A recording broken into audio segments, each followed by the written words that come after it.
E.R.A.S.E is an organization. It's a movement.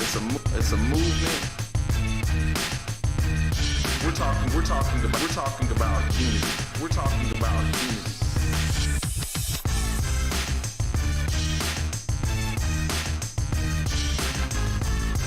So we're aimed to taking down the system of race by educating, enlightening, informing, and positively debating with those who have counterviews.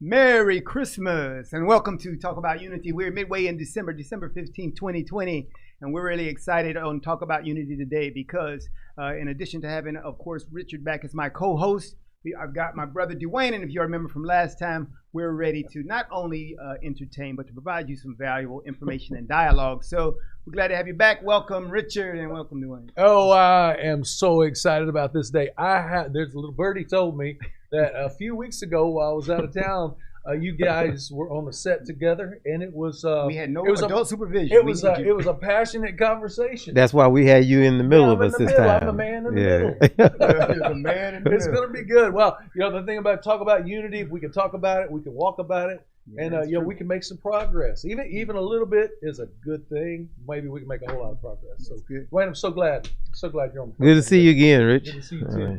Hey, we got a great show today. We got some of the topics we'll cover, but before we get to all the topics that we're going to cover, though, and this is before we get into the regular type of discussion that my brother and I will have, which will, like I said, really liven you up. But hey, in the show that we had before today here, they had, here on the Edge Radio, they had another contentious one.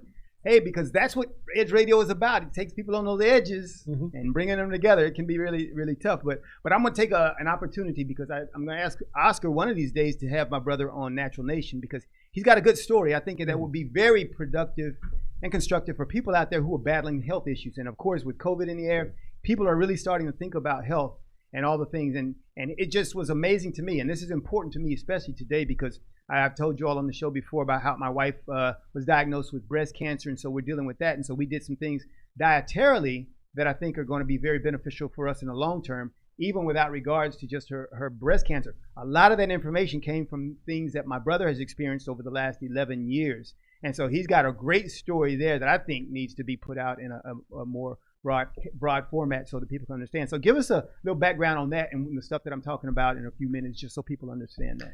Yeah, I was diagnosed with cancer in 2009, and I remember after getting the diagnosis, going into Dr. Louis Pister's office. Louis Pister's with MD Anderson, and he walked into the office with the results of my biopsy.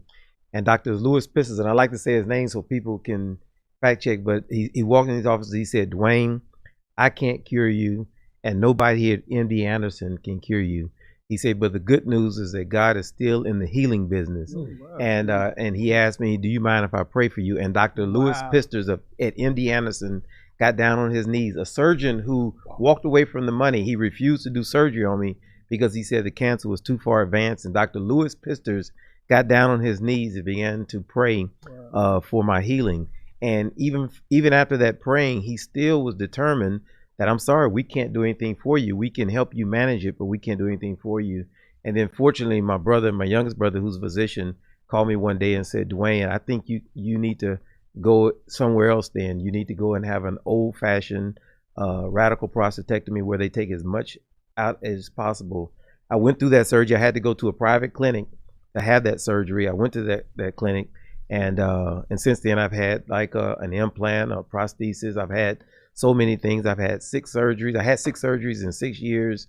And then eventually I moved to Missouri where I took a more holistic approach. And then I completely and radically changed my diet. And I decided to start foregoing some of the chemo treatments that they were giving me to give my body an opportunity to rebound. So by the time I came back in 2015 and I went back to MD Anderson, they were proud of me and they were wanting to claim me as their success. And I've been back with them ever since, but they're good. They are a good hospital, but they don't have all the answers. And some of them are smart enough and wise enough to admit it and turn it over to who it needs to be turned over to. So I feel good, feel as good as I've ever felt. I can still catch better than Carlin. He's a little bit faster than me, but he's had a few more opportunities. But I have the best catch of all time in this family. Do you have that on video? I'm sure we could probably find it. We've had to go. I've got mine on Dude, video. We can pull those videos in here in one of the shows. Well, see, yours was more consequential in terms of the thing. Video. So you don't want that to happen. You don't want that to happen. They would rescind your scholarship. Do you have my? They don't. Do you have your video? I have my video. I'm pretty sure they have it over at Waller, but you know they liked you better than me because they thought I was a little radical. Here we go already. But that they liked you catch more. was absolutely unbelievable. I even got up in awe. Okay. Yeah. All right. So, but anyway. All right. So we're gonna get the show going. All right. And so let me give a little more background. And so you could go with me, Vince, to some of the pictures we got here.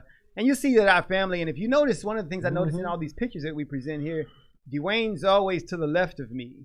Actually he's on the right on this one. But Dwayne, if you look at the picture, he's on the left side and I'm on the right side. So look at the picture. Not much has changed. And as you go. And so you see our other brothers there, our youngest brother in front of Dwayne, and then oldest brother behind me. And once again on this picture, Dwayne's on the left, and of course I'm on the right. And he thinks he had a better catch than I did, but we'll bring the videos in. We'll let Vince roll the videos, and we'll have everybody vote on who had the best catch from high school. And so and once again, Dwayne's on the far left here. I'm on the far right. Far left. I like which that. Is always I like that one. Yeah. Far left. Which is always, he's on the far left. Far left. Far right. So, and you see, and we still argue over whose fault it was, who dropped the baton. Oh, come on, dude! I put it there. All I remember is the touch of your hand. We were way out front. Way out front, about to win. First time we ever would have run a 4x1. Unbelievable. And I put it there. Next thing I heard was clink, clink, clink, clink, and it was on the ground. Dude, I know I did right. But wait a second. Hey, listen. You can't just talk about the failures. That was an amazing team. You guys could get put them down. I mean, we had some. After that, we did have some victorious races that we did well on. Where because I remember the 800-meter relay. My God, that was a big. That's we went and took Brookshire. Yeah. Oh my God. Where we work together, which every time now, since we're older now, when I tell stories of victory, he can transform that into a story of you messed up, even though I did. So we'll go on, And here's another one. Here's this picture is us, one of our later in lives. Amazing. And here's a story for America today. If you, regardless of how you feel about people and regardless of the fights that you've had, disagreements you've had, can the next thing you do be an attempt to come together for something better? And that's kind of our story. My brother and I, and you'll hear it today, we got a lot of disagreements on a lot of things. That's why he's talking so much, because he really don't want to get into the real stuff. But this is cool. Keep going. It's your show. It's your show. This is instructive, though, because after all of that, the question is, what about the next thing that you're going to do? Mm-hmm. Can you forget all that other stuff? And not necessarily forget it, but can you understand, though, that person, regardless of their viewpoint, has something beneficial to offer you? Mm-hmm. Jordan Peterson, you heard Jordan Peterson said, always assume that the people that that are on the other side have something they can offer you. That's good. And that's very important. All right, so that said, and then the last slide, of course, is our family minus our older brother there. You see mom, dad, and our whole family there. So brothers and sisters. So with that said, all right, let's get to these topics we're going to talk about today. We got Richard sitting here in the middle because he's striped shirt, but it's not black and white like a referee. No, I'm the brawny man. I'm the brawny man today. And he's going to be the guy who kind of moderates this. But here are our topics. We'll and we might not get through all these, so we'll just start with what we've got here. We're going to definitely talk about where we are in the country with regard to election. I'd like to talk to Dwayne about Trump because I know that gets him fired up.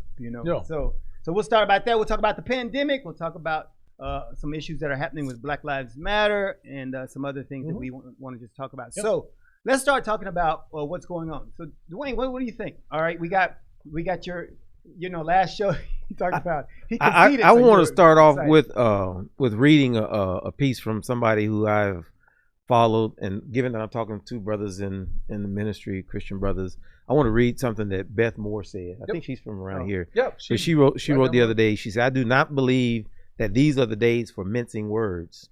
I'm 63 and a half years old, and I have never seen anything in these United States of America I found more astonishingly seductive and dangerous to the saints of God than Trumpism. This Christian nationalism is not of God. move back from it. So we can talk about elections, we can talk about a whole lot of things, but if we're going to talk about this stuff from a perspective as Christians, we ought to look to what different and various Christian leaders are saying about this Trumpism. And it's dangerous. The way that he has conducted himself before, during, and after the election is dangerous for those of us who value democracy. I didn't like the fact that Al Gore gave in back in 2000, and without a fight. Trump teaches to fight to the very end. I didn't like the fact that Al Gore gave in. But if you look at the differences between, there was tension in America in 2000 over that Florida debacle, and but Gore gave in with a very heroic speech about the election, about how he was the one as the vice president who had to certify, and he could have done what Trump is expecting Pence to do now, is to not tabulate the votes when it's time. He gave in because he was concerned about the nation. He was concerned about democracy. And I back then, quite frankly, did not believe in democracy, or that democracy, let me clarify that. I did not believe that democracy was front and center of that election. But it came down to the Supreme Court, and we all got over it, and we moved on. And we'll get over this, and we'll move over this election. The question is, will Trump move on? Because this Trumpism is going to be around for another 4 years, and he's holding a whole lot of good believers and Christians hostage with his ideologies and his behaviors, and we need to move on from it.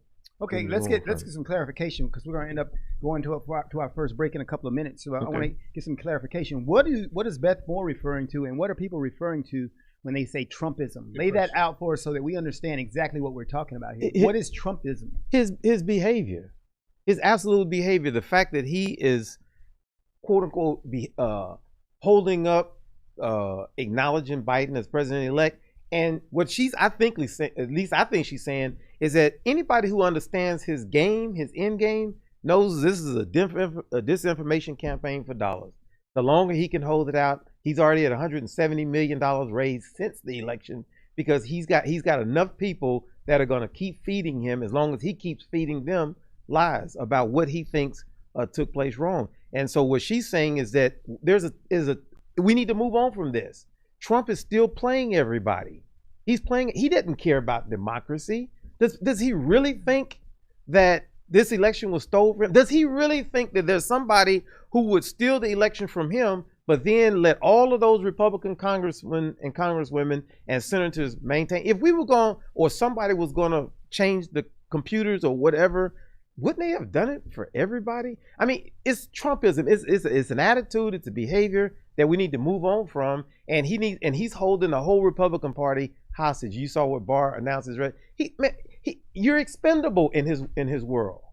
And if we have a Christian community that says you're expendable when we can no longer use you, that's a bad way to go. When you've made a mistake, or if I can't benefit from you, then resign. If you don't acknowledge this drug by 5 p.m., you need to resign. You're fired. That you're fired mentality, that it's a Trumpism. It's a behavior. It's an attitude that unfortunately 73 million Americans really didn't have a problem with. Certainly not they were okay with 4 more years of it. Okay, well, we'll dig into that when we come back from the break, because those are some things that I think we can really have a good discussion about, because as you define those things. So after the break, we'll start there with Trumpism, and we'll get into some of these other issues here on Talk About Unity.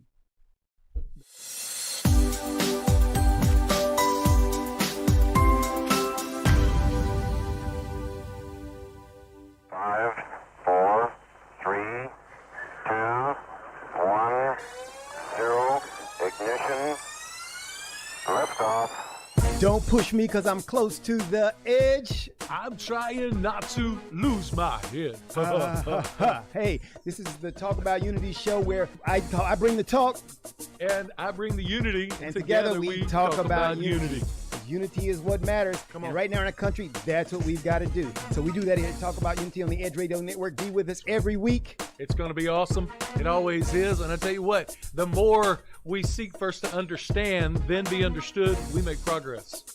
And we like to do that. And that's why everybody's on the brink. We love what we do at Edge Radio, because everybody's on the edge. We bring them back from the edge, and we bring the unity. So we're just Glad to Edge Radio Network every Tuesday morning, 10 a.m. Talk about unity, because here at Edge Radio Network, truth still matters.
Welcome back to Talk About Unity on this mid-December show, and we are talking about some of the election hassles that have been going on, and we were covering this issue of Trumpism and what Trumpisms are, and a lot of this stuff we talked about during the break, and so we're still trying to get some clarification. But one thing I want to know is the fact that we have people who followed Trump, and as you articulated before, 73 million. 73 million. Yeah. What does that make it? Does that make it more dangerous that people believe because he has a mass following? And so what is the downside of that? Well, I think in everything we talk, especially when I'm talking to you guys, I want to break it into secular versus our Christian faith. It does make it more dangerous when Christians don't call him on the carpet. When non-believers don't call him on the carpet, it doesn't make it any more dangerous, any less dangerous, because he's saying what a non-believer, or who I believe a non-believer would say. And so I think it's two different categories. We've got a secular community. We've got a believer community. Let's break it down. So are the 73 million, are you saying there's too many Christians in there? Or the fact that there are any Christians in there? I think that there are too many Christians in there that are not backing away from his Trumpisms. Okay, wait. All right. Okay. So from his Trumpisms.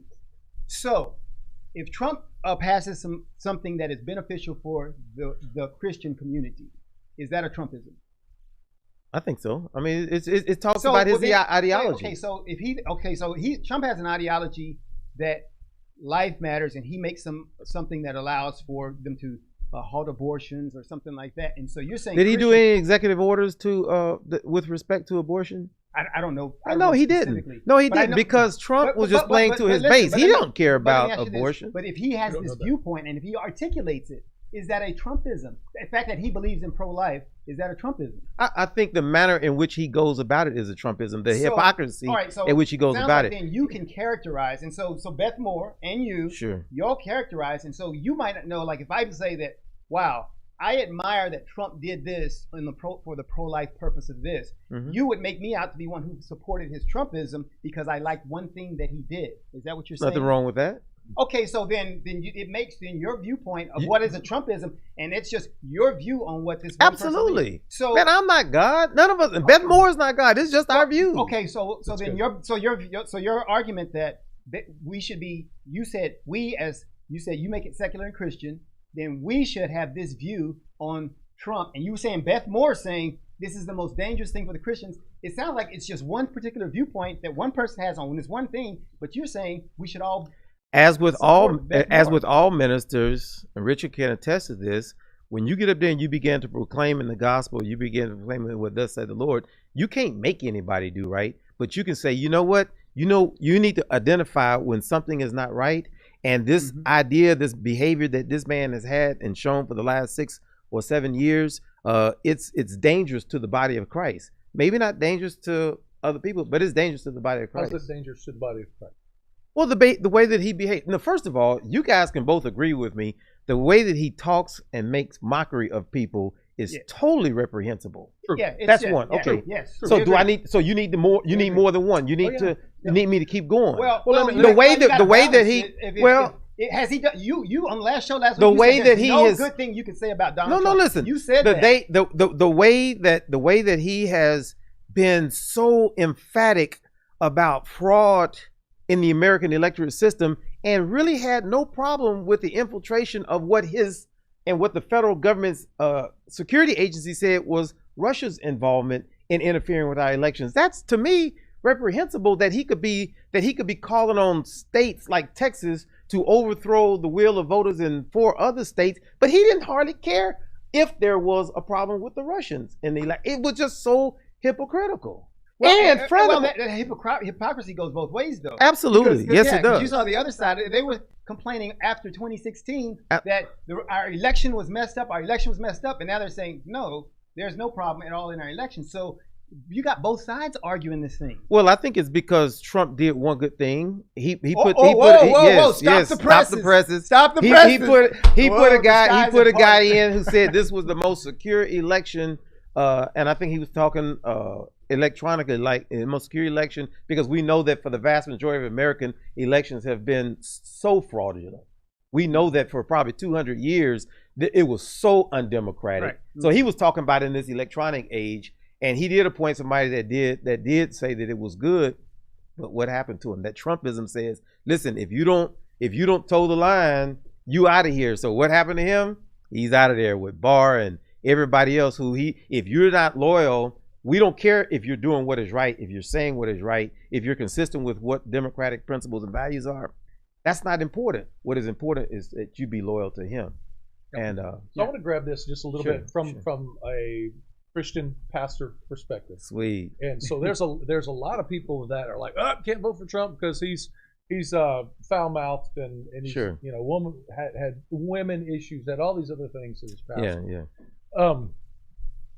But as not only a pastor and a Christian, but somebody that was heavily involved in an international business community that had thousands of employees that lost their job when things got outsourced to China and Mexico and South America with NAFTA. Sure. When that happened, and I saw, and I mean people from every walk of life, when they're walking out of the factory and it is the only really good paying job they ever had in their life, I said then, back in the early 90s, I said, this is the last time my focus will be on a political party for president. I want a CEO, the executive branch. I want to vote for a CEO that understands business. That was my focus when I went and voted for a president. Since that time, and so I just think that although Trump had all these issues, we weren't voting for a pope. We were voting for me. I didn't vote for a pope. There's a pope or a political leader. I mean, a spiritual leader. We can do that in the church. We can do that in the community. I was voting for a businessman. I don't know too many other business people. Now he's, as far as his negotiations and he's rough around the edges. I think some of that, he needed some people in his corner that were, a lot of yes men were in his corner, but he needed some people in his corner that just put their arm around him and said, whoa, wait. You need to talk and have a tone that is in line with what a president is. Yeah. See, Richard, that's the problem. What you call rough around the edges, I call ungodliness. The fact of the matter is, for better than 200 years in America, Americans were more concerned about the economic prosperity of the nation. And they weren't looking to presidents that were concerned about slaves. They weren't looking to presidents that were concerned about protecting women against sexism and misogyny. They were looking to presidents who were CEOs, men who could preserve the slave institution, men who could preserve Jim Crow. But that's not true. That's not true. Absolutely. For 200 years. That's not true. That's not true. They were looking for a CEO when they picked Abraham Lincoln? No, absolutely not. Abraham Lincoln was a moderate in his party. No. He was elected. Listen. They weren't looking for a CEO. Abraham, first of all, Abraham Lincoln was a racist. Of course, we know that. Well, but and the point is, Carlin, is that he was not popular by many. Wait. If you make a statement, though, you got to support it. All right.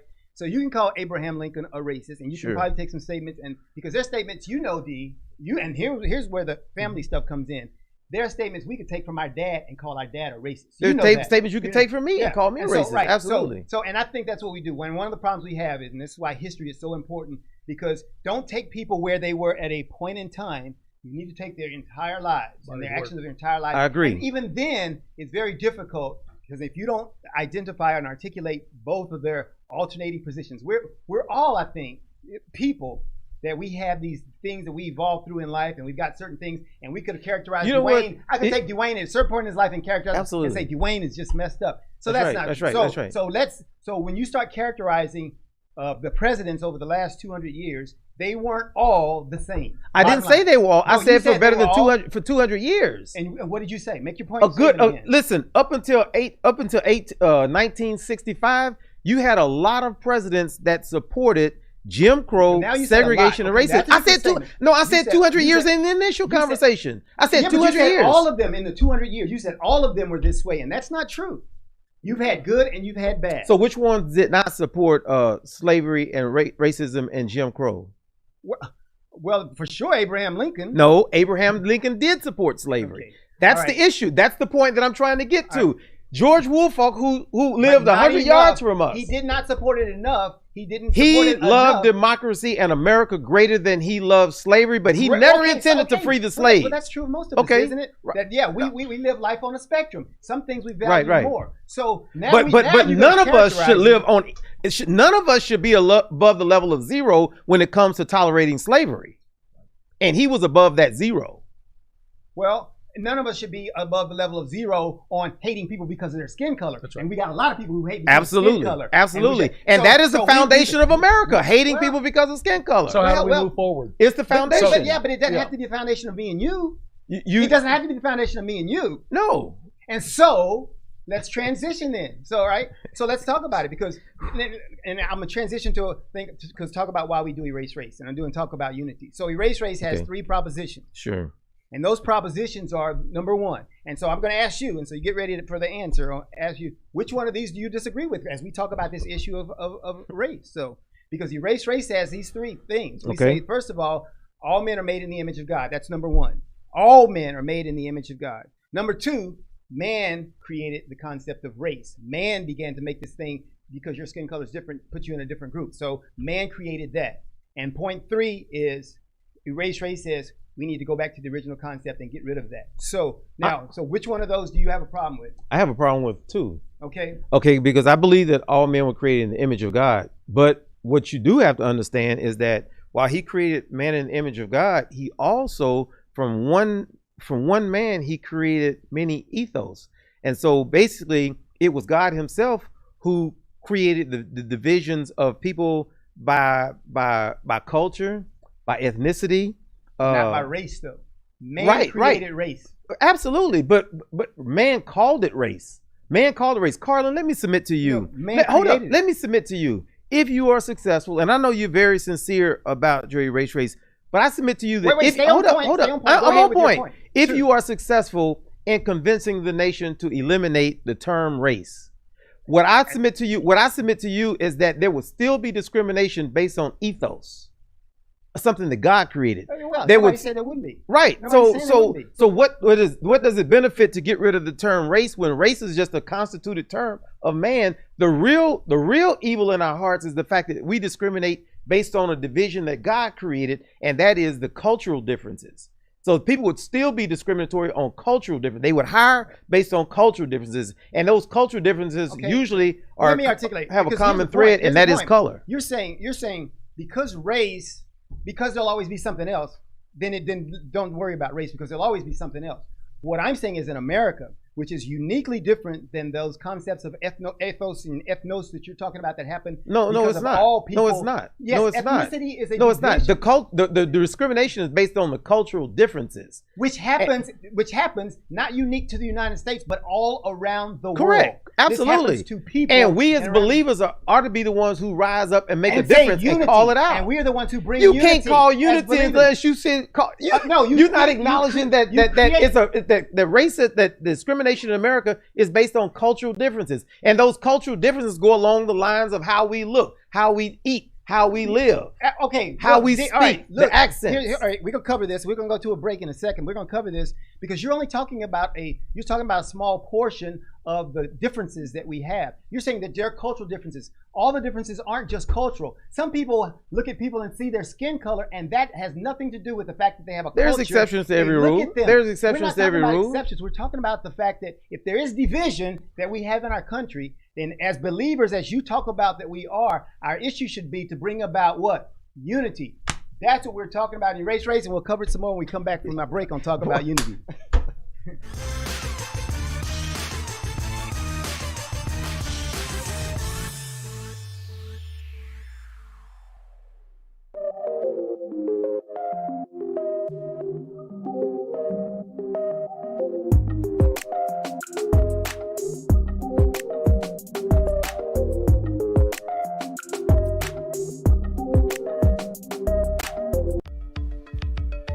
Are you a small business owner concerned about the downturn in the economy? Top business leaders like Mattress Mac and Warren Buffett will tell you that now is the time to promote your business more than ever. People need your services. Your business needs an edge. Learn about special advertising packages for small businesses right here on Edge Radio. Find out more, give us a call at 281-744-0446. That's 281-744-0446. Edge, because truth still matters.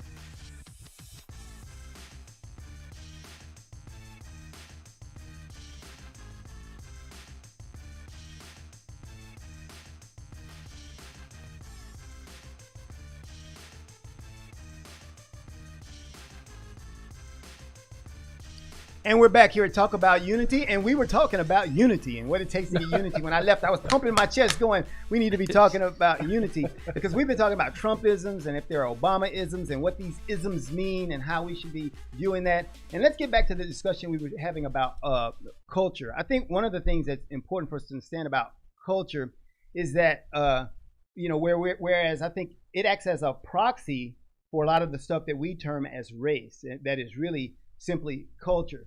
But race specifically is this thing that we have, especially unique in America. And we're not talking about the fact of one race. We're talking about this thing called races. And that's why really when we talk about erasing race, we talk about erasing races, because there is only one race, the human race. And so anything else is something that that we've created and said, we're going to call you black, we're going to call you white, or whatever. And there's no such thing. So that thing is, that is the part that is made up, that's got to be changed. Why, from a Christian viewpoint, why do we change that? Because it divides us. Because it divides us and it keeps us from coming together. Now, a great example I always like to use is our football team, or some of our sports teams. And that's why the problem I had with Colin Kaepernick was that I was like, stop. Let me make my point. Make my point, because I'm not saying he shouldn't have done what he did. What I'm saying is, what are you talking about? Do you know why he did it though, right? Yes, I do. Yes, I do. I know exactly why he did it. That anybody could consider that to be wrong. Just boggles my mind. Wrong? You didn't listen. You said the reason I have a problem with what he did. Listen. That implies that he was wrong. It doesn't say he's wrong. It says I have a American hero. Viewpoint. And if you would listen to people, you find out they have different viewpoints. I'm listening, but you don't have to characterize. I just wanted to make sure you knew that I wasn't going to let you get by. You didn't say anything. All right, all we're doing is wasting time because you just spouting stuff. All right, here's the deal. What I'm saying is that is an instrument that can be used for a lot of good. And so if you can say, because think about pro football, pro basketball, any of our sports that we've done, and even our team. I remember in high school we had some issues, some race issues in the high school, and our team because because of black cheerleaders, they didn't want to appoint black cheerleaders. And so I still remember that. So our team and the team could say, "Well, look," and this happened to me in the Marine Corps. It's like either you can say, "Look, but we're doing something that's totally different than the culture." And we got people working together regardless of color that can overwhelm the negative side of well, let's take this good institution that has people integrated doing great things, and let's now fracture it and let's split it up so that you have some people doing this, some people doing that. Why don't we make our model institutions be institutions that identify when people of all different backgrounds, cultures can come together and work? Why can't those be a beacon? And in that example, that we were very valuable to the school district, and we saw some of our sisters of color who were not being given an opportunity to be cheerleaders, and we chose to stand up and put ourselves at sacrifice for the benefit of sisters of color who were not being given that same opportunity. And that's why we did that. And so there's, at some point, whether you're Jesus on the cross or whatever, there's some points in which you ought to be willing to sacrifice the privilege you have, the securities that you have, and the opportunities that you have to help somebody else that does not get that. Could it also be equally important that we do have trailblazers who go out there and inhabit these institutions and set the standard there? So things can work together. Absolutely. So both things. We will make more progress when we come together. Why are you sitting closer to him than me? No, Look at this. I'm looking at you. I'm leaning into the mic. Oh my God! You see that's called. Look now. How can hold on? Wait. You see that? You see that? But how can look? Here we go. Oh no, he's on the left side of the screen over there. How can he pick victimization out of something like that? How can you pick victimization out of something like that? Give it back. He's sitting farther away. We're gonna make progress. We're gonna make progress. You make victimization out of anything, man. We will make more progress. We will make more progress when we come together.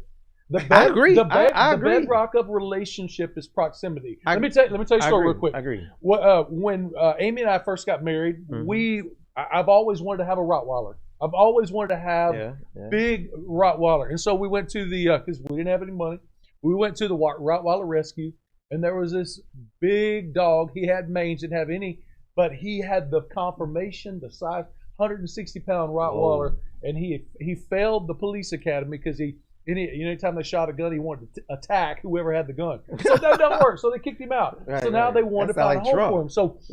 So we get there, but the lady that ran the rescue, she says, but you're going to have to train him. You're going to have to socialize him because he's been in a very strict environment. He's a big dog, could hurt people. We saw, you know what? I think I can do this because I raised dogs growing up, hunting dogs and stuff. We get this dog home. Anytime a dog walked by the fence, because it was outside of his pack. Sure. And so we would take him to training and different things, and little by little he would realize this dog isn't a threat, this dog isn't a problem, and just continue trained. Before you know it, everybody's his friend. He doesn't want to attack anybody. The only reason why it happened, she said, here's a word, you have to socialize him. You have to socialize him. Be intentional about putting him in an environment that's different than his environment. And it wasn't long, Zeke, this big old 160-pound, I could have him around anybody simply because we were intentional about exposing him to an environment that was different than what he was accustomed to. Nothing was no longer a threat. It was a wait and see approach. Not that we're dogs, but there's this part of us that's similar to all of the animal kingdom, is that when we get outside of our protected zone of what we know is right, all of a sudden we begin to realize, value, and appreciate those that are different than us, and realize these social bubbles that we feel like that are exclusive to us, they're not. In many ways, we all get up in the morning, we put our pants on the same way. Certain things irritate us that we're afraid of and that we value. And not everybody is exactly the same, but there's a lot of things we have in common. And I think we'd make a lot more progress in politics, just humanity in general, if we could just be intentional about getting outside of our bubble and say, oh, that's your social culture, and that's the way get away from the stereotypes, because in every culture there are people that have similarities and vast amount of differences, and just really start getting back to the point. Let's look at the heart and the character more than we get divided on these other things. I agree with you, Richard, but you guys tend to, when you the way I perceive is that you're like this coach on the field, and there's a game going on, and he's turning around and he's screaming at the guys that are sitting on the bench, hit somebody, come on, do something, you need to do that. You guys come at people of color and other people of oppression, and you send a very powerful message to them that we need unity, you need socialization, you need to come into the fold, you need to be a part of this. Y'all are screaming at the wrong people. Well, you say we're screaming at the wrong people. We're talking to Americans. No, you're not talking to Americans. Yes, we are. No, you're not Yes, talking we to are. Americans. Why are No, we you're not not? talking How to are you gonna Americans. tell us who we're talking The to? perception, The perception. So that's the way you see it. and perception is everything. When you No, get no, up in no, that no, no, pulpit, no. when you get up in that pulpit, Perception is your thing. It's not I everything. scream more Perception is your I scream thing. at more of my family and those that are in my circle more than anyone else, because that's who I have the direct influence over. Exactly. And so what I'm telling you, y'all are fussing at people who have been on the sidelines, who have been ostracized for decades. No. Y'all are saying that y'all need to get with the program. No. When you bring up somebody like Colin Kaepernick, D, we're talking to the United States. D, do you understand that I went to 48 states, 112 cities? Mm-hmm. Do you think I went and talked to a small segment of people? Mm-hmm. I was talking to everybody. Do you think the erase race message is a message for certain people? Mm-hmm. It's for everybody. Why do you characterize it as talking to some people? Because the foundation and the preponderance of the problem with racism rest upon people who are in power, particularly white Americans who have oppressed people for decades. So the fact that we're talking to them means what? So the fact that we talk to them means what to you then? No. So what I'm saying, you sending out a blanket message thinking that one message can reach all? No. That one message is not going to reach all. There are some African Americans who can't get past the past. There are some African Americans, and you might want to call them racist. I don't know. But there are some, and there needs to be a message to those people of hope. There needs to be a message to those people of hope. But when you start talking about institutional racism and systemic racism, that's not a message that ought to be delivered in the same volume to African American people. So, in other words, your problem with the same intensity. So your problem isn't with erase race and the message we have. It's that we don't have the agenda that you want us to have.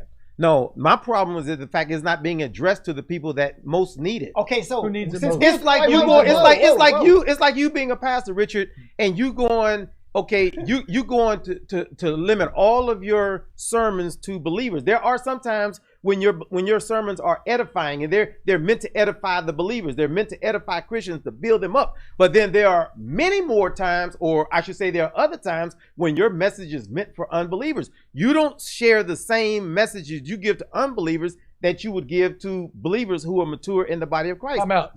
That I totally disagree.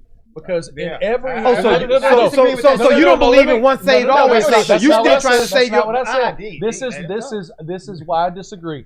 In every healthy church, I believe, and this is a broad statement. You mean within the body, within the walls? No. Or within the community? With totally the healthy church. But I'm talking about our church. I don't mean to cut you off, but are you talking about within physical walls? Or are you talking about within the community body of believers? I want to specifically talk about in a church inside the four walls membership membership but church. But then in a community as well, in a country as well, you can expand the parameters of what I'm saying. But in every healthy church, there's three types of people. Okay. There are those that got it figured out about 90% of the time. Those people irritate Are me. they believers? Yeah. Okay, that's the first group. That's the first group. Okay. And then there's the people like Paul, which is kind of where I'm at too. Okay. Hey, where the thing I should do, it's not what I'm doing. The thing I shouldn't do, that's what I'm doing. Are they believers? They're believers. That's the second group. Keep on. Yeah. And he says, who's going to help me? Jesus. All right. So we realize that. I got you. And then there's this third group of people inside of every healthy church. Okay. Are people that come in the doors or have been coaxed into the door. They don't have a clue. Their life is messed up. They don't know their head from a hole in the ground. Are they members? Yes. So they profess Christ? No. Not always. Well, maybe that's the difference in Missionary Baptist Church and the church y'all have. Because when you join a black church that we grew up in, you profess Christ. Yeah, but no. I say members.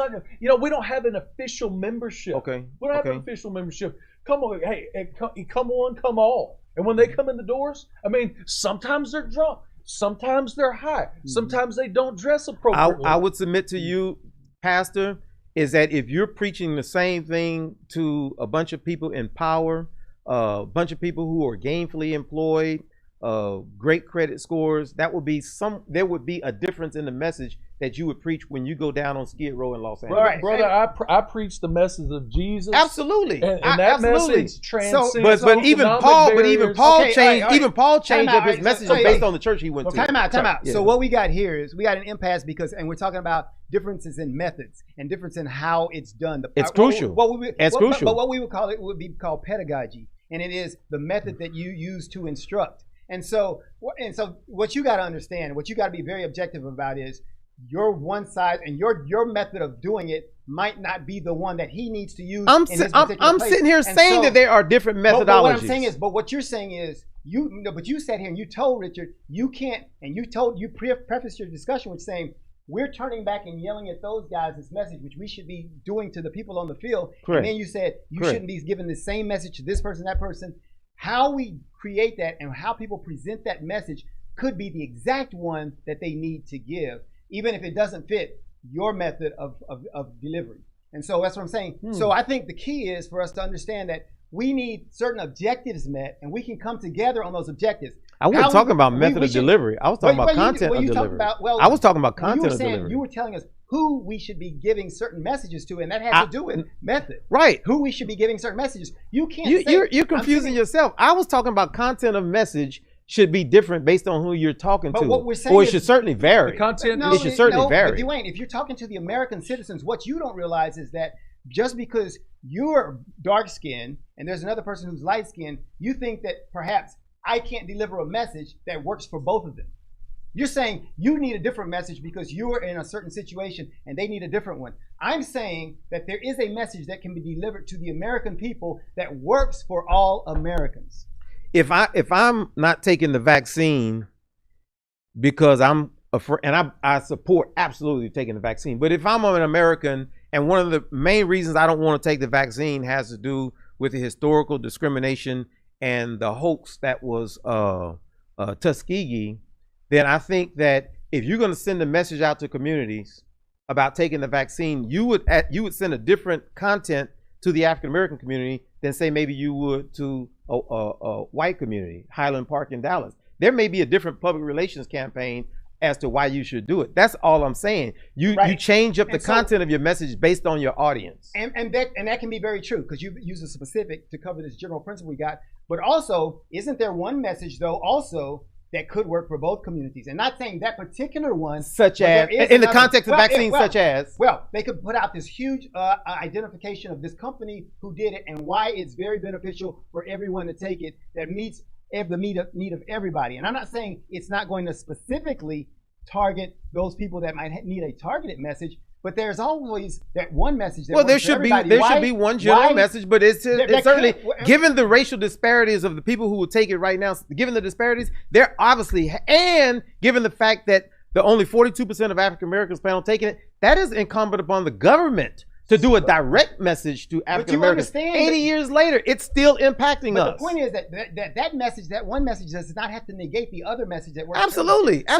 So I'm saying, you wouldn't give the same. You wouldn't direct the same message to African Americans about the vaccine that you would give to say Highland Park or River Oaks. There could be one though that could work for both of them. I don't think so. Not effectively. Yeah, it will work if it helps one person. Ooh, if we just save one life, we made a difference. No, I ain't talking about saving just one life and we make a difference. No, I'm talking about being effective. You're exaggerating because you don't want to make the point. You don't want to allude to the point that there can be different delivery methods at different times. And there can be absolutely different delivery methods. You can go social media, you can go print media, you can go church.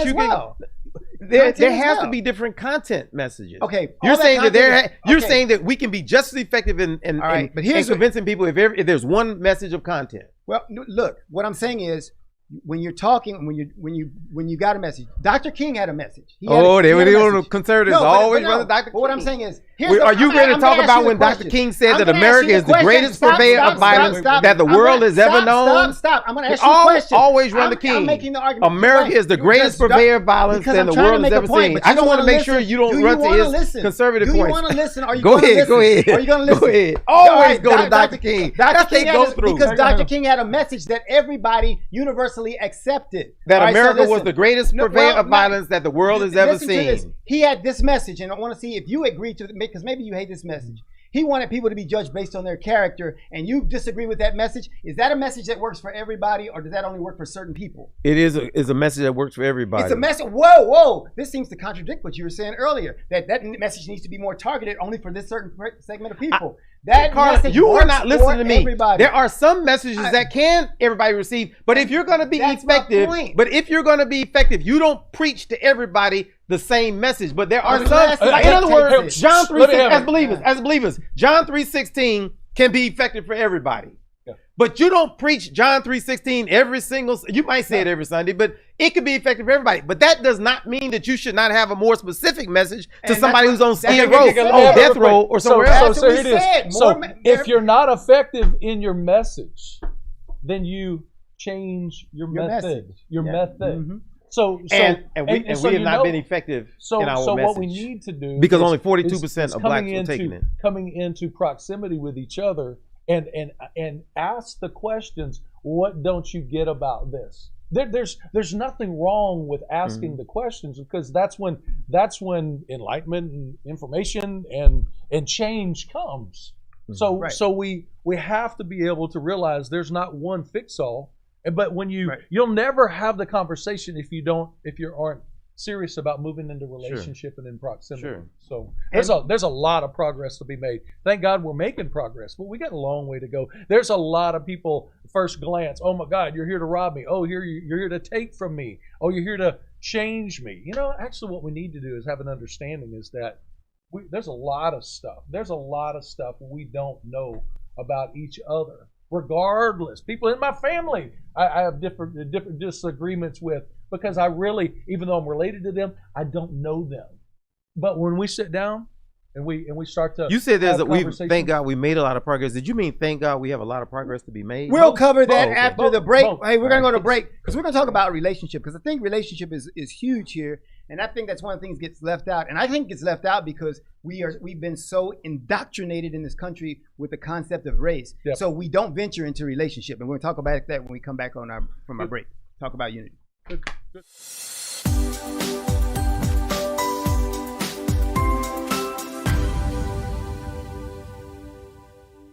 We work our whole lives to support our families. With one accident or illness, it can all be gone in an instant. Now there's a smart, affordable way to protect your family. Go to findhealthbenefits.com and discover low-cost life insurance for as little as $2 per month. Add to that a tax-deferred annuity that can help you protect your assets and grow your money for retirement. Learn more. Go to findhealthbenefits.com or call 877-235-6094. A critical illness can strike without warning and wipe out your life savings. In fact, it's the #1 reason for bankruptcy. Find Health Benefits offers an affordable solution. Get up to $50,000 if you get cancer, stroke, or a heart attack, giving you the peace of mind to focus on getting better while the plan helps you to pay your bills and medical expenses. Learn more. Go to findhealthbenefits.com or call 877-235-6094. 66% of seniors spend more time shopping for cable TV than Medicare plans. Most say because it's just too confusing. Laws change every year. The wrong plan could cost you thousands and prevent you from seeing the doctors you want. Introducing FindHealthBenefits.com. Save time, save money, see specialists without referrals. Go to FindHealthBenefits.com or call 877-235-6094 for this informative brochure. Society is on the edge. Let's bring them back. Edge Radio, because truth still matters.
And we're back on Talk About Unity, Yes. and we're getting ready to do some unity stuff because we're going to talk about this, what I think is the relationship between, or actually relationship and race. What is the difference here when we talk about relationship and race? Because that's one of the things we talk about, and this is Talk About Unity.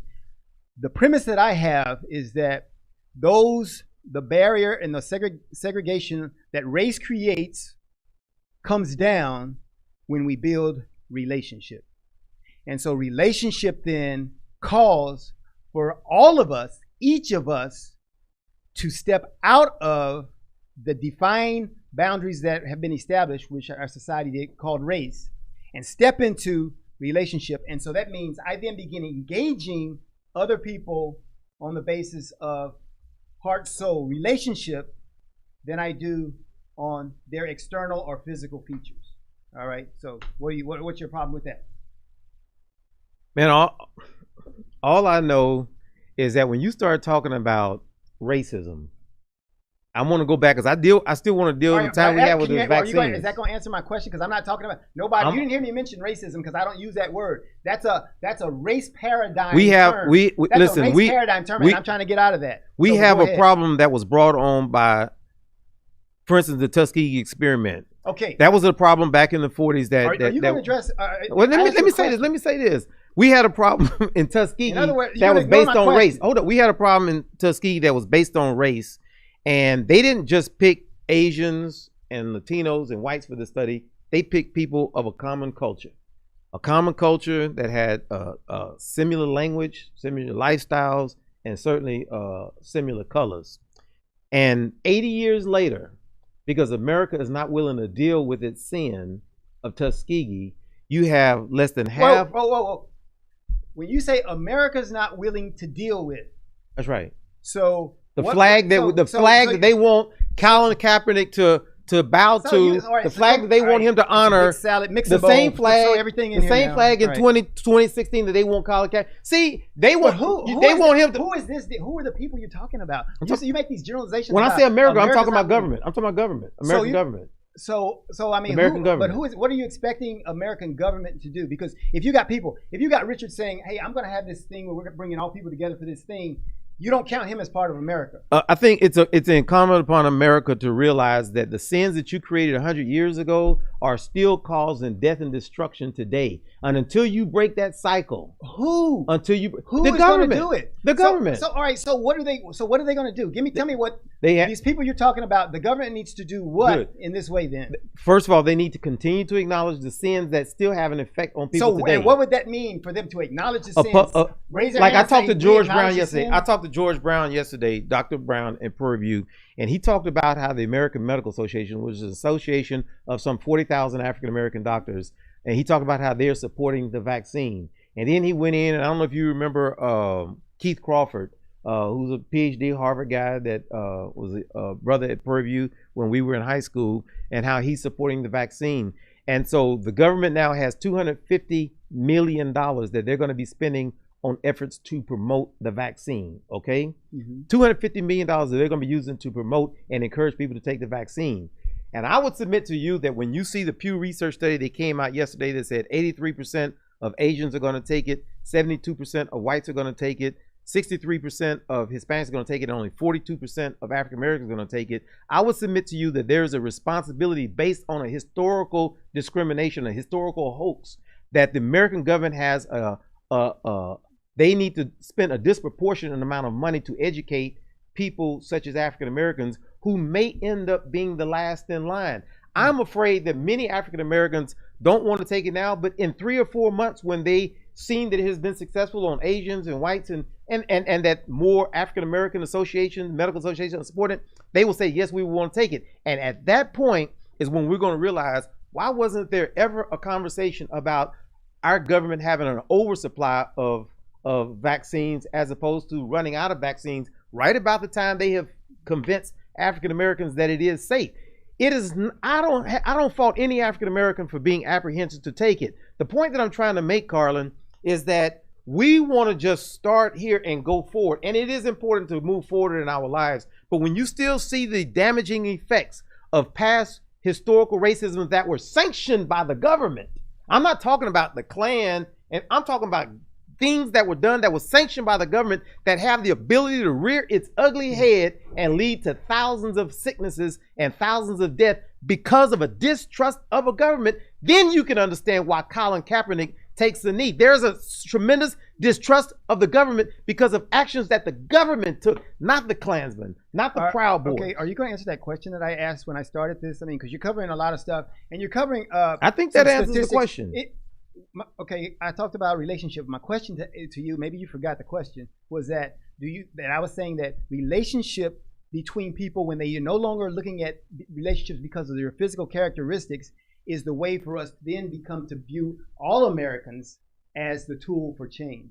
And so I know you came from the race paradigm, which you can't help that because you came from this idea. Carla, you talking about developing relationships. I'm talking about saving lives, brother. So yeah, you're talking about developing relationships. I don't understand because you believe that developing relationships has no role in saving lives, and that's what you're saying. Is that your viewpoint? If building trust in a population that does not have trust because of something that happened to their cultural identity, their cultural group, if building trust is the same thing as building relationships, and I think that it is, yes, then I answered your question.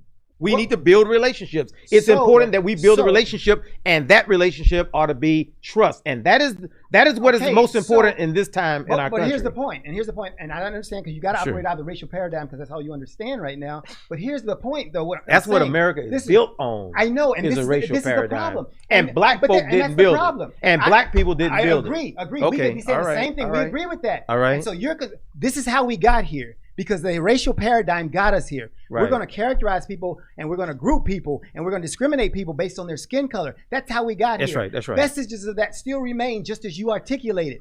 My answer to that is to say that when you and I develop relationships across the board, whether it's in government, whether it's in industry, whether it's in school, education, wherever we begin to build those relationships necessary to not only, we're not building, you act like building relationships is a small thing. Where do you think trust comes from? Trust comes from a relationship. When you build a relationship with people, that's why you trust them. People will then change the way that they go about doing things. So just tell the 42% of African Americans trust us. It's not just trust us. You got to show some actions. You have to do something. You got them backwards. You got it backwards. You keep talking about this thing that you want to come out on the other end of trust without the relationship. And I'm telling you. So how do we build what kind of relationship do we build with the 42% of Americans that don't want to take the vaccine? We're not talking about you building a relationship with the 42%. We're talking about all Americans endeavoring wherever they are. Them. Because we're talking about you, Dwayne. We're talking about you. If you're in the 42%, you need to make. I'm not in the 42%. Whether you are or not, we're talking about the other. Okay. The other 58%. Okay. They need to be doing the same thing. 58%. The other 100% that are in another race. Everyone needs to make it their responsibility to develop relationships with people outside of their cultural demographic, because when we begin to then we look up a year from now and find out of $250 million, 190 million was spent in predominantly white mediums of advertising and predominantly white businesses and in predominantly white communities. And then we say, ooh, what an immoral choice and decision that was made, because that's how America operates. And that's the way it has operated, and it can only change when we get people in relationships who come together as a team. If Richard was just in office by himself and people that looked like him, and he never met a Carlin who came and said, I agree, do things differently, then we can change the output. I know you're upset about that the output has not been changed and that some of these things still remain, and that we have different methods now in how we do that. And I say we go in and we get all Americans to invest in these relationships so that we no longer categorize people. Good theory. You got great theory. Because you got great theory. That's a good theory. Let's get off of theory. Okay. So I agree. So very good. You agree. I love the word that the guy said. He was an Indian chief.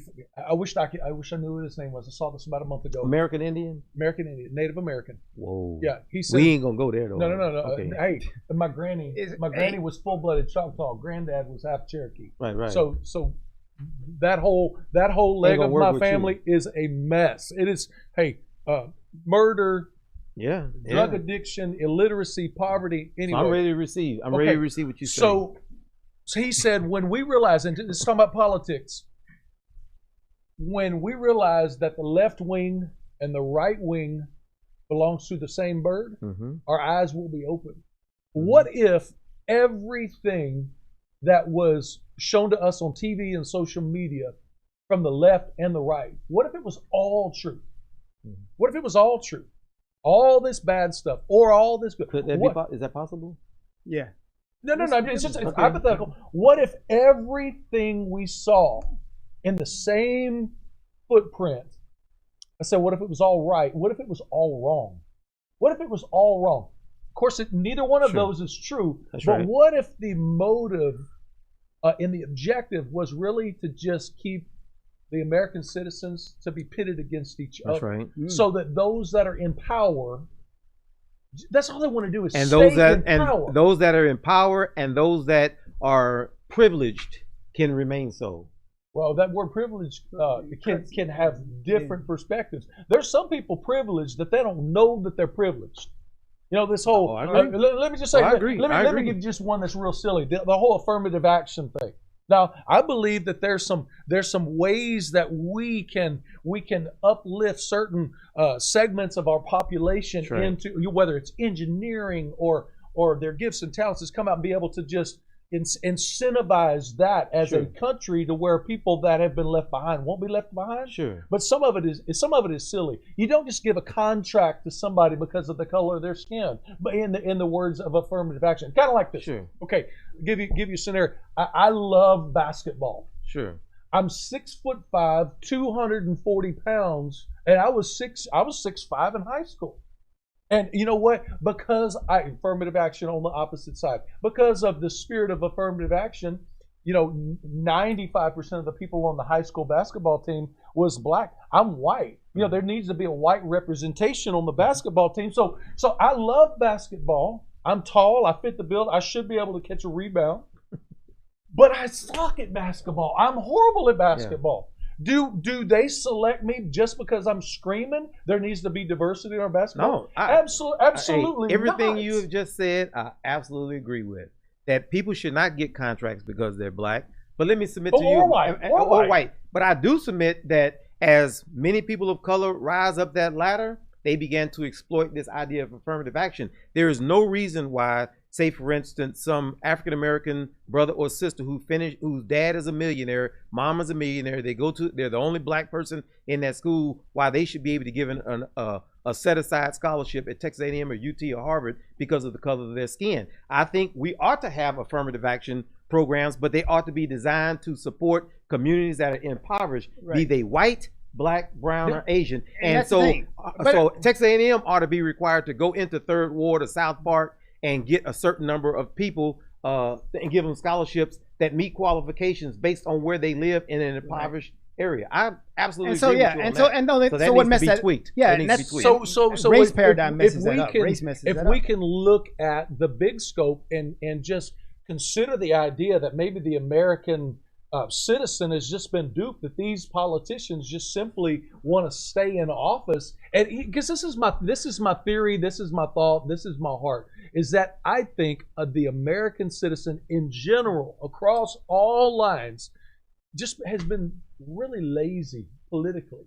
We just vote for this party or we support this candidate because it is just, it's provided what I've wanted. I think it's because of the content of the message that goes out. Well, I don't think they just do it. I think it's because of the content of the message that goes out. There needs to be the dog whistles and all of that. That says, if you elect me, I'm going to do this. Yeah, so we all need to push back across this whole cultural paradigm. You conservatives are just finally adopting policy. Did you read that thing on narratives? Did you see that thing? Narrative Oh, absolutely. Yeah, and you were wrong on that. You were absolutely wrong on that. All right, so go ahead. You're very wrong. Lay, that's why I know you put it at the end. No, lay the ground. You were so wrong. So let me get background so that we can start this discussion.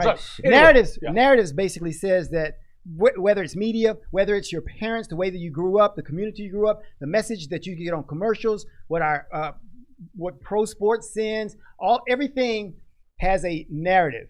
It has the function of creating a certain mindset within you. And that ultimately becomes your worldview. And so each of us grows up taking in all these things in our lives, and it becomes our worldview. And so some narratives we reject, some narratives we accept.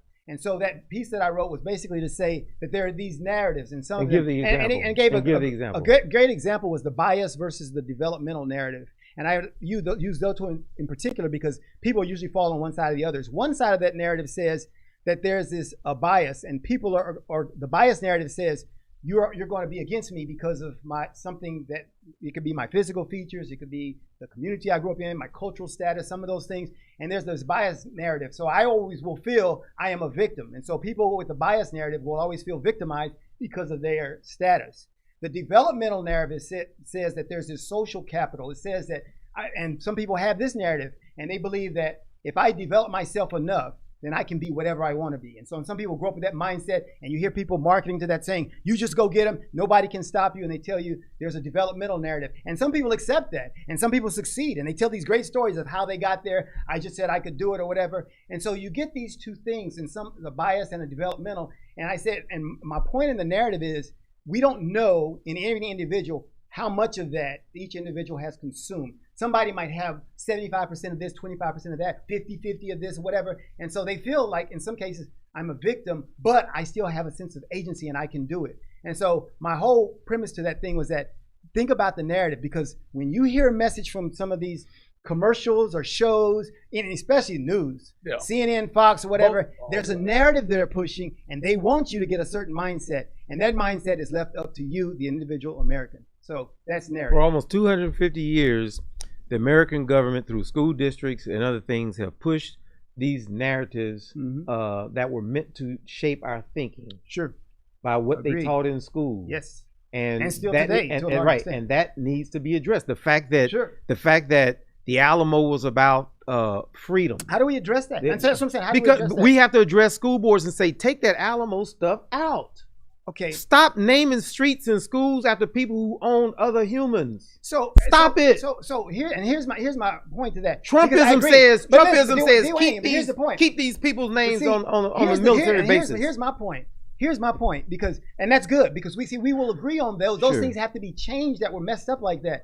Right. My view is saying because of our sense of agency. Sure. Because of the social capital that we have, the ability that we have, and when I say we, I mean all people. Because I would say, Richard, here's what we need to do. Let's get in here and let's change that system that's messed up in education, where they're teaching these wrong things. Let's get in there and let's make these changes so our students are learning differently. Mm-hmm. And I think what I'm saying is, and that's why we're doing this erase race thing, because in the relationships we develop, we go in and we stop demanding people to make change. We go in together and we make change. Yep. And I understand you, because you're an activist and yours is to go and demand. And I'm not saying that that's not of value, because I think you all call these it demand, together, I call it convict and educate. Let's not even argue over that. I'm saying your method may be just as good as ours. And so I might be a different temperament. We grew up in the same house. I got a different method. But we can agree that the general American narrative of teaching our kids about justice and the ownership and the exploitation of human labor is absolutely wrong, and that needs to be corrected entirely. It's so correct. All right. And being a high school teacher, which I was for 12 years, I can tell you, and when I went and looked at that system, I said, and I being a product of public education, I go, we got the racial narrative thing that is messed up because of what they taught, but we've also got the general education narrative that is messed up because of what they didn't teach. And so we've got a whole lot of things to address. And I'm saying, and just like you were saying, even if we fix race, there would still be these other things. Even if we fix that one aspect of education, there's a whole lot more. So we got a lot to do. And my solution is that we got to develop these relationships, which should be of primary importance, so that we can come together and create solutions together, and we'll fix these problems a whole lot faster than us trying to. But you know where we typically fall apart? When somebody wants to say stop recognizing these Confederate heroes today. I ain't talking about 100 years ago. Stop acknowledging their morality. Stop acknowledging that they were heroes. Stop acknowledging people who tried to overthrow the U.S. government as heroes and name them. When you start saying that, that's when many of us who ought to be coming together, we get silent. We say, well, I'm not going to fight Trump on that. I'm not going to say he was absolutely wrong on that when he says he didn't want. When we say take down these Confederate monuments, those of us who ought to be coming together to say we're not going to promote this stuff today. Well, so that's the demand side.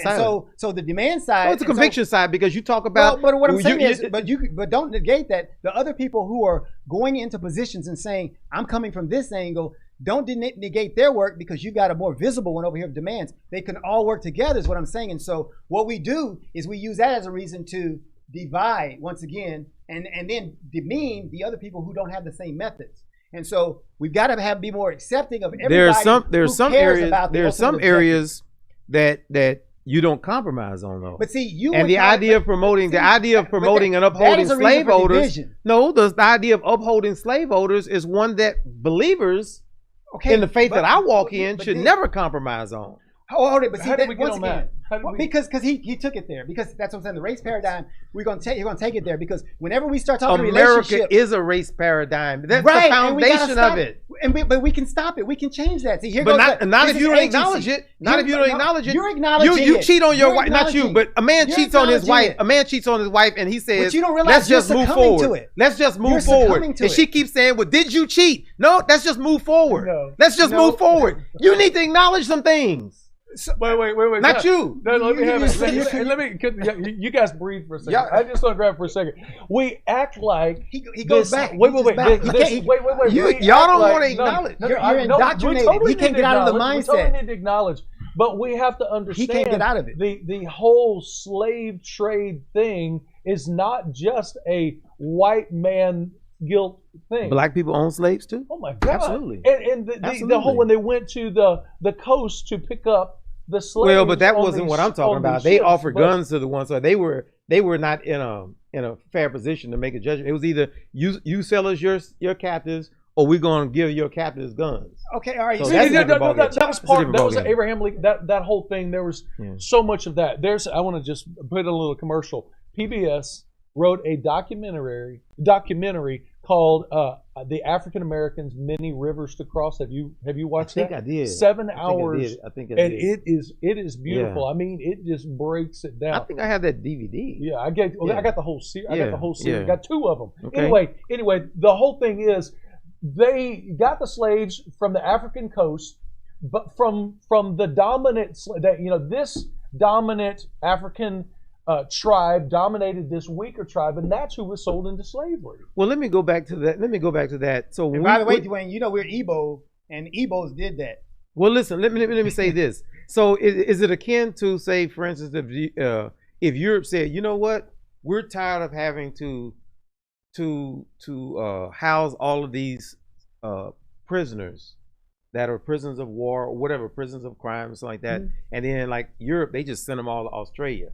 Well, in the case of Africa, they were captives, they were prisoners, people who had been captured when they were raping and raiding villages and stuff like that. So these men were expendable. They were serving perhaps life sentences. They were expendable in the prisons of various tribes. And so Americans go over there and they say, okay, we heard you have 175 prisoners as you've had. No, sir. That's a false narrative. It's a total false narrative. Go look at the history. Here's what happened. These dominant tribes made a fortune. Absolutely. Off of these. You're right, because slaves. Americans paid them. They paid them in goods. They paid them in guns. They paid equal to blame. So how am I wrong? The point he's saying is that there's no way that you got Europeans to go over there and go into the western jungles of Africa and get these people killed. Without. Yeah, there's no way they could have done that without. A lot of them did that. Yeah. But I'm saying there's no way they could have done that and gotten those slaves without assistance from those tribal warriors who were saying, we got these without paying those tribal warriors. Well, I'm saying if they so you make it seem like these tribal warriors who sold these slaves sold it only because the only motivation was to make money. The only motivation was to make money. Their motivation was, we'll sell you the slaves because we don't want you giving the weapons and the money to the people who are going to sell us. So that's a false dichotomy that you guys are trying to say that there was a willing participation of black people. We don't even know what the motive. We don't even know what the reason was. All we know is the result was this is what happened. Sure. And so to assess blame just to one segment of the population versus the other, everybody owned that nonsense. I want to get back to real quick on the whole statues. Are you all equivocating Africans in the same manner in which you're equivocating the Spaniards and the Englishmen and the British who came and captured them?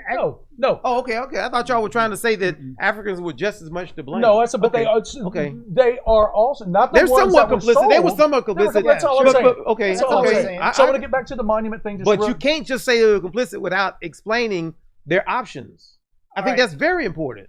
Otherwise, you're looking at people you think they were just as economically. I believe that there were some tribes. You go dig into some. Well, of them. there were some blacks that owned slaves. The Goyans in Nacogdoches owned slaves in Texas. I'm not even talking about that. So they're exceptions. There were some that was their number one motive was we are getting fat rich off of selling our neighboring tribes that we've dominated. I mean, there was no, we're going to put them in prison. No, they weren't even at war, and they went and... We're getting fat rich, and we know what the alternative is to us not getting fat rich, and that is our own demise. I believe that's true, too. Okay, so the whole statue thing.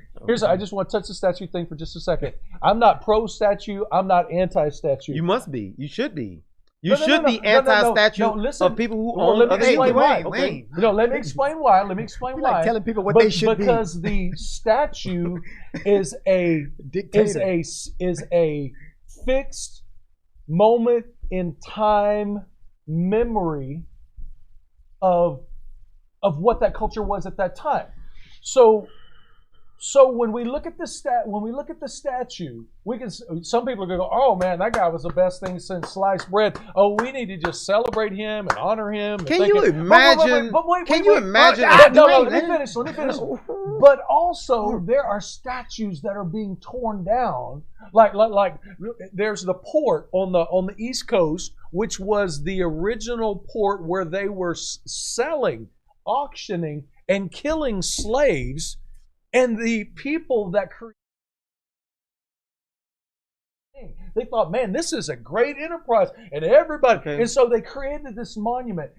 I'm like, well, if you try hard enough, you can erase history. You can wipe it out. And people, just like in Nazi Germany, do you remember this? When Germany was finally defeated, the generals of the American armies said, we have to take all of these German citizens and march them through these concentration camps, because someday they're going to say, if we don't, they're going to say, this never happened. It's a myth. Mm-hmm. What these monuments do for me personally, it is a permanent reminder that says there's actually people that think that was okay to be that way. So in other words, Richard, you probably would not understand the ghettos of Poland taking down a major statue of Hitler. You probably say, well, y'all should leave Hitler there as a reminder. Well, him on his big mighty white horse. In context of I don't even know what statue you're referring to, but I don't think every statue. I'm saying any statue. Germany eliminated references to the Third Reich and Adolf Hitler. I think the concentration, not all of them, but a concentration camp needs to be there. So there's I think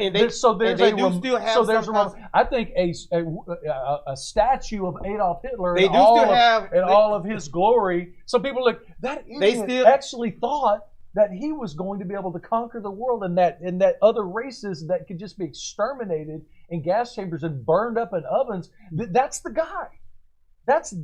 We need to be able to look at those monuments not as a thing that you glorify, but as a constant reminder. They don't need to be everywhere, but the same thing goes for naming our high schools after these people too, as a constant reminder. I didn't say that.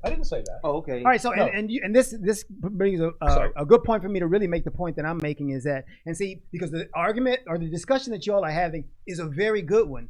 And this needs to happen more across the board in our country, so that you can hear his view, you can hear his view, absolutely, and then you'll talk about this. And then here's the thing, and this is why relationships are so huge, because if you have a valuable relationship, you're more willing to listen.